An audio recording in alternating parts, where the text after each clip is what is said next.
Hoover Elementary School has been always a very good guest of our program at Education Exchange, a program that has been on the air for 25 years. And we are so proud tonight to introduce the leadership team of Student Council. As you will see, probably the first group of leaders are 3 female students with their counselor and advisor, with a 5th grade teacher, Mr. Adam Loria. And then we are going to be followed by 2 young men, Adam and Truman.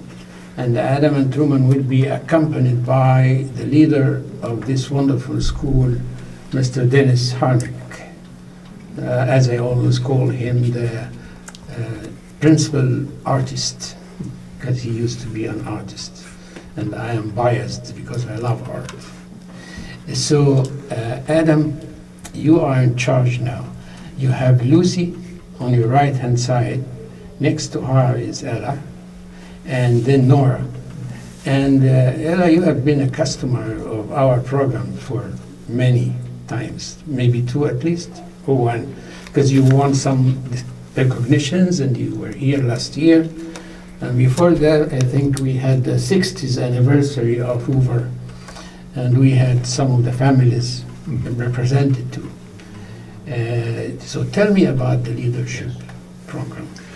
Yeah, it's a great way for students to be involved. We invite 2 representatives from each classroom, 3rd through 6th grade, to be on our student council.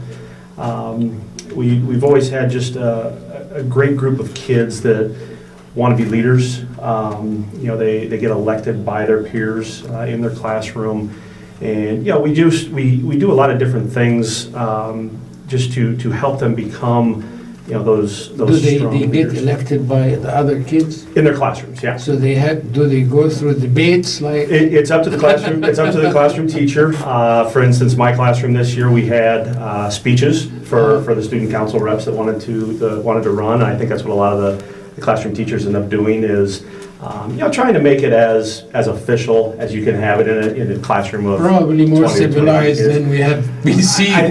I think we try to keep it on the positive side and maybe not so much of the negative campaigning. We don't do a lot of the campaigning and things, but the kids do a nice job. They've some of these kids have been in student council before. It's not their first time, and others it's their first experience with a leadership role, especially some of the younger kids, the 3rd and 4th graders. It's just a great way for them to practice a lot of different things. Their leadership skills. They have to get up there and speak in front of their classmates, which is sometimes tough for kids to do. They come to a meeting once, about every 2 weeks. We'll have a meeting, we'll go over different things, and then they go back and report to their classrooms. So, they get a lot of different experiences with student council. If there's different things that the school needs, students to work on, we have the safety patrol, which is all 6th graders, and then we have a group of student council members. So there's lots of things we can get involved with, whether it's just fundraising. Some of these kids are going to talk about some of the composting things we've done in the past, the Spirit Week ideas, which we do in conjunction with City High's Homecoming.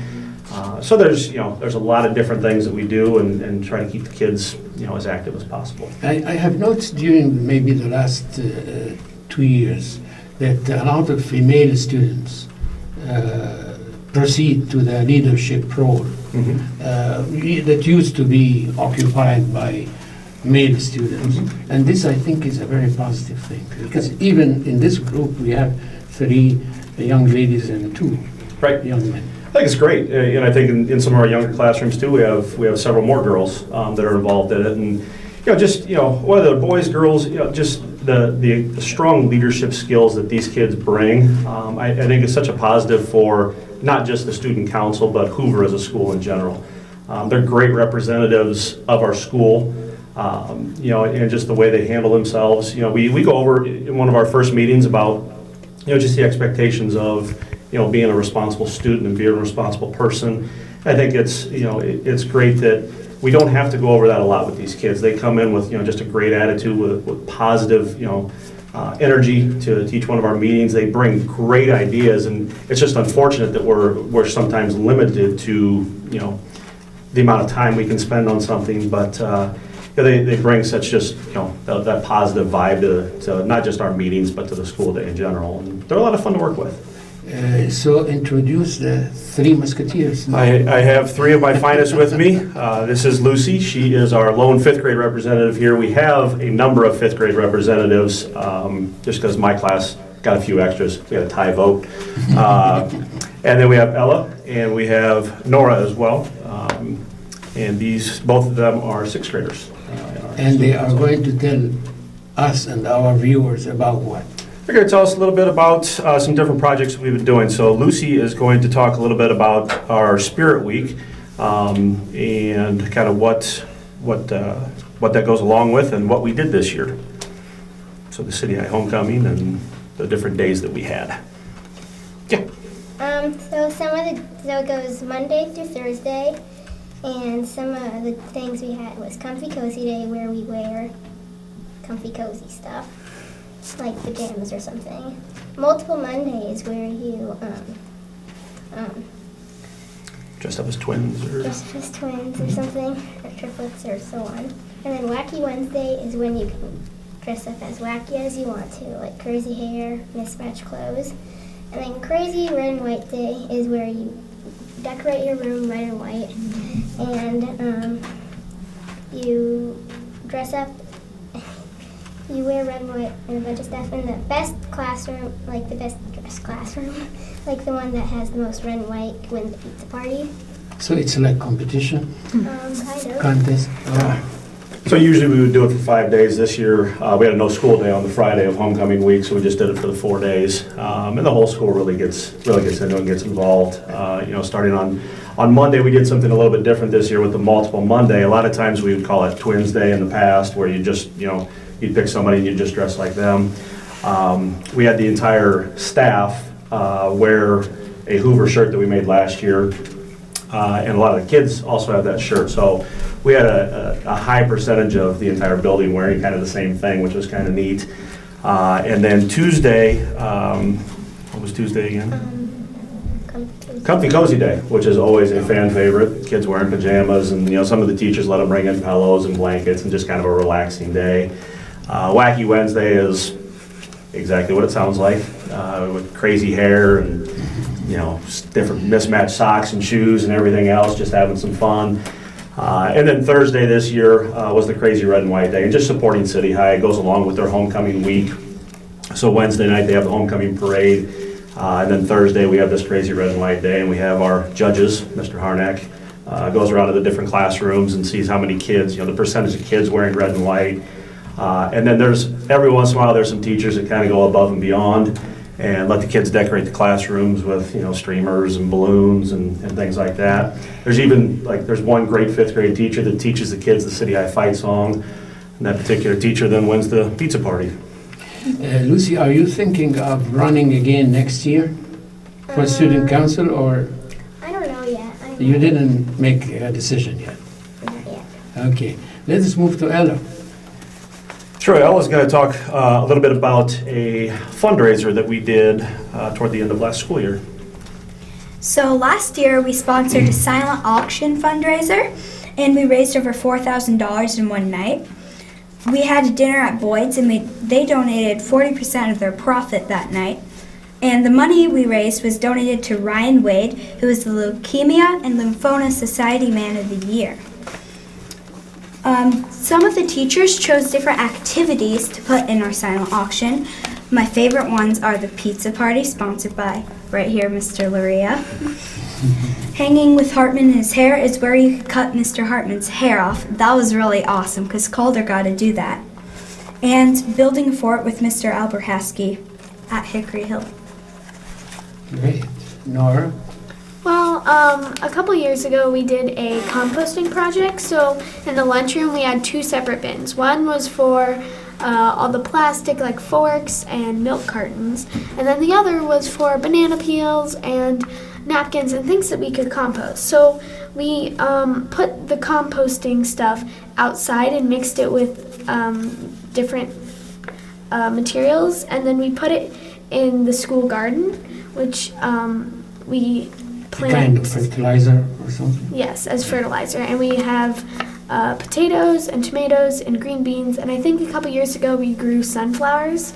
And it's just a really cool community garden. So it will be an organic fertilizer, which is healthy. Absolutely. There's no chemicals in. That's great. I just wonder, the three of you, do you have dreams about future? Would you like to do something in the future? No. No, not yet. You are keeping your decisions for later, huh? And that's okay. I want to be an interior designer or an architect. Nora, I don't know yet. you don't know yet. Are you looking forward, both of you are moving now to junior high, right? Are you Yeah. looking forward to activities there? Are we going to continue the leadership role that you learned from Mr. Luria? Yes. Probably. Well, wonderful. So I think we are in the stage now to replace the three young ladies with the two young men, and we introduce the leader of the school to our audience. And for you, you deserve a huge credit for what you're doing.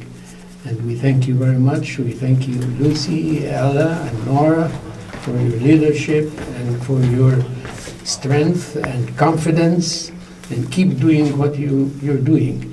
And take time to think of the future. Thank you very much. So let us invite Adam and Truman and Dennis.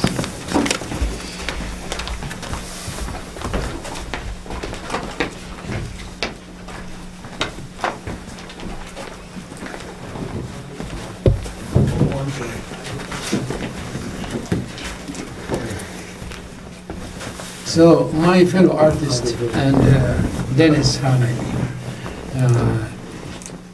now we are happy to see you again and again here. Yeah.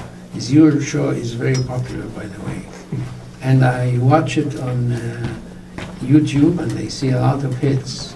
You're a very popular school, as we know.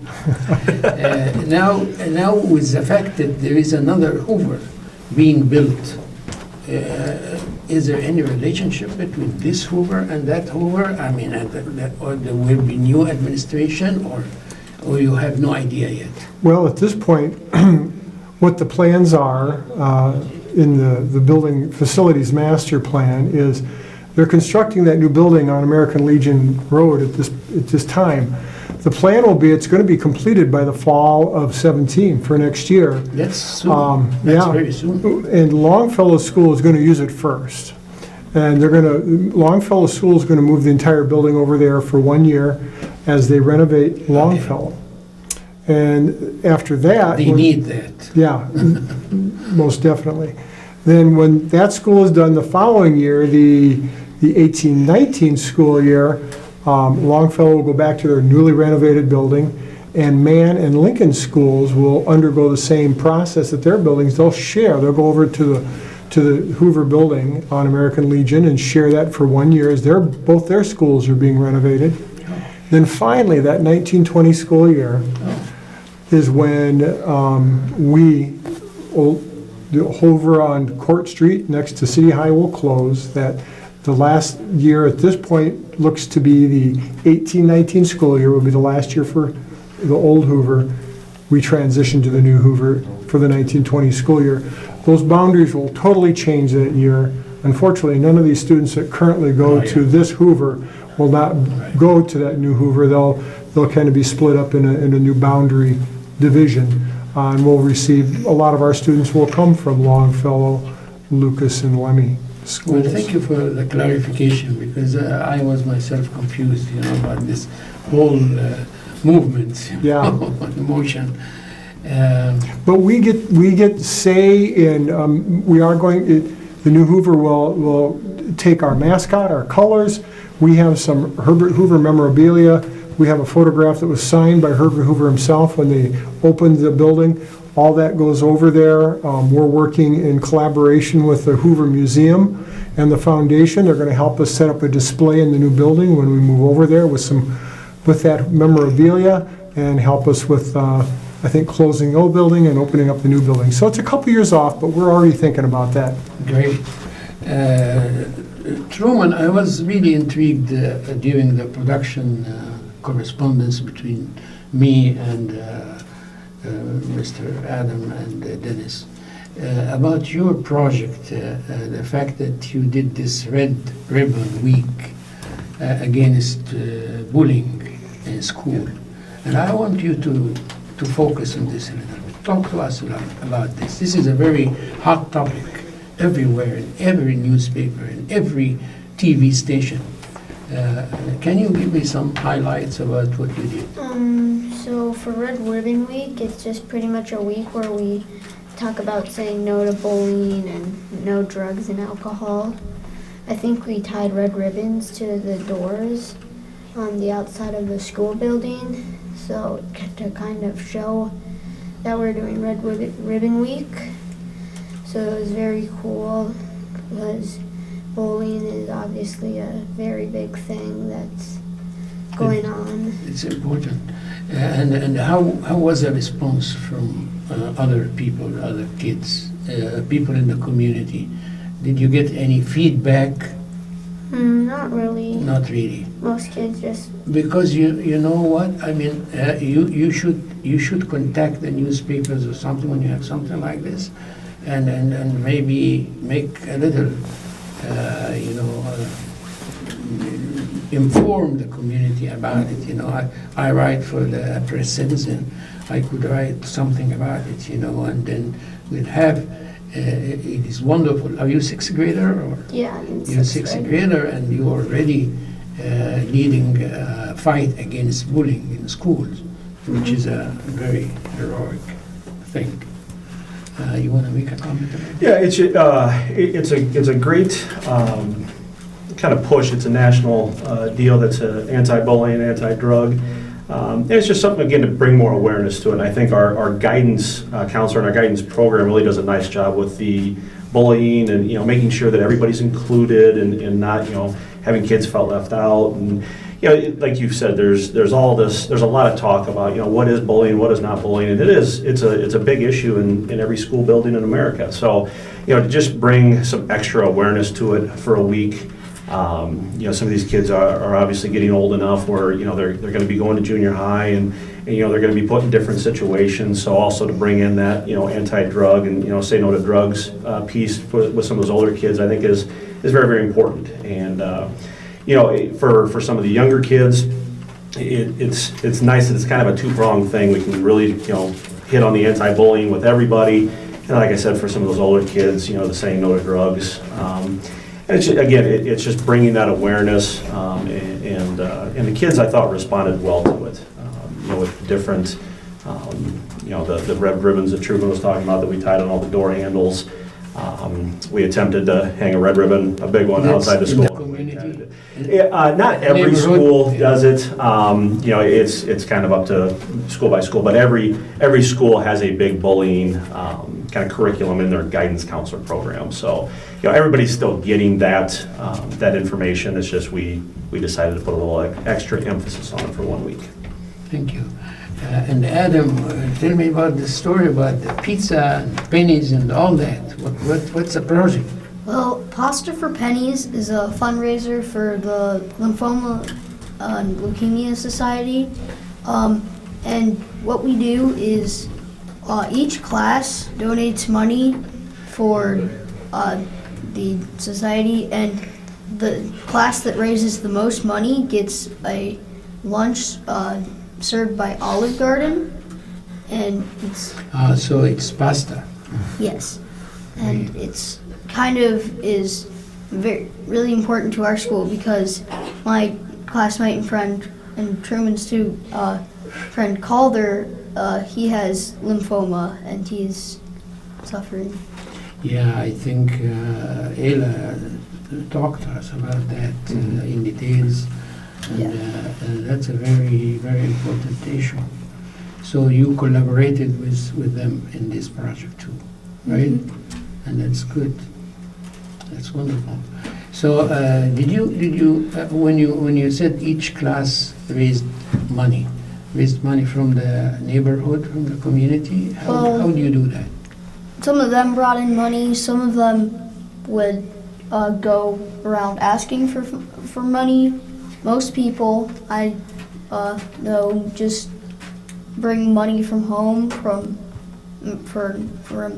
their piggy banks or from their parents or whatever, and they Great. donate for their class. So before I move back to the adults now, I want to know from you, what's your dream about the future? What would you like to do? You don't have to give me a plan. You may say, well, I'm thinking, I'm considering. Well, I really enjoy sports, so something involving sports. Or Such as? engineering. I like engineering. We have a very important support here next to you. He had a Cub shirt on during the day today. I'm not sure where it went, but yeah, we're on the same page. The big celebration yesterday, you know, there was nothing in the internet or nothing. But Confused what was going on. So very good. So Truman, how about you? I kind of want to be some sort of a doctor. I don't really know yet, though. Okay, so you are Lucy's brother, Yeah. right? So you will help her make a decision? Maybe you both make a little clinic, you know, she will be working as a doctor too, right? That would be good. Now I move to you back, Dennis. Of course you don't have time to do art because you have all these activities. But what else do you want to tell us and the viewers about Hoover Elementary School? What's going on other than the work of Adam Moria? Well, I think, you know, we're just engaged in our day-to-day activities, our yearly activities, you know. Not only do we have great staff like Mr. Luria who works with the students, we have other staff and parents and community members that have after-school activities for the students and parents that get involved. We have a running club that started this year. I want to interrupt you here because Okay. last time you were on this program, on this broadcast, you told us a lot about how supportive the community of Hoover and the parents are. Mhm. Are still there supportive? And They're always very supportive. You know, unfortunately, 4 years ago when I first arrived here is when they announced that they were going to close Hoover, and we Right. obviously wasn't a very well received notion from the school board, and we had a lot of parents and community members that weren't very happy that about was it. the talk of the town, Yes, just it like was. the Cubs Yes, it was. yesterday. Yeah, exactly. Everything was Hoover. You know, and they're still out there, and I think they're still very sad, but I think there's also a level of acceptance at this point. But I think there's still a core group of people that would still like to see that Hoover building stay open, that still get together, that still talk, Right. that still support us. And then we have other parents, you know, who are part of the PTA that I think have realized that we just need to make the best of the years that we have and make it positive for the students and the staff that are there, and hopefully make it a positive transition once that building does close and we move over there. So we're on both sides of the issue at this point, but it seems to be pretty amicable. I mean, there's a little contention there for a while, but I think we're doing better. So after 60 years of celebration, right? Yeah, This is your 62nd year now. Wow, Mhm. that's impressive. I am curious about your achievements in running. You may be wondering why I'm asking this question, Adam, because there was a principal before Mr. Harding, and he was so proud of the fact that Hoover always wins. And he brought me here in this particular place, in this very studio, all the trophies. And he said, look, it's always Hoover winning Run for the Schools. So is it true that... Up until about 2 or 3 years ago, yes, it was very true. Our position in that has fallen to a couple other schools. We held that mantle high for quite a while, and I think we finally had to turn the torch over to some other schools. And it was a participation trophy. It was So a you number of have to students that urge would sign Adam up. to take the Well, take I the flag. try. You know, I he mean, runs up and down the halls, but this Adam here, This yeah. Adam, yeah. Little Adam. Yeah. Well, we'll get the little one and the big one going. and Maybe we can get it I walk back really again fast this year. sometimes, so yeah. Well, I think Hoover has a legacy in this town, and that's why people put their heart and feelings wherever the word Hoover comes. It has been quite an occasion having you tonight. Welcome to the headquarters of Public Access TV. And I would like to thank everyone that was here, to thank Lucy, Nora, Ella, and Truman, Adam, and of course your leaders here, Mr. Luria and Mr. Halik, and the parents who are honoring us for being here. We had a very crowded studio tonight. And we told you we need only 2-3 people, and you didn't answer. I So know. I would like to thank and give credit to Public Access TV for arranging this, because this was a real challenge. And but you are so dear to us, and nobody could say no. Thanks to Mike Peterson, to John Caroff, the guys who started this show 25 years ago, before I was even born. You and me both. Ladies and gentlemen, have a wonderful night from Iowa City. We are the last week of October, and the weather is still beautiful, enjoyable, and good luck to Hoover, and good luck to every student in our Iowa City Community School District. Thank you. Thank you. Thank you very much.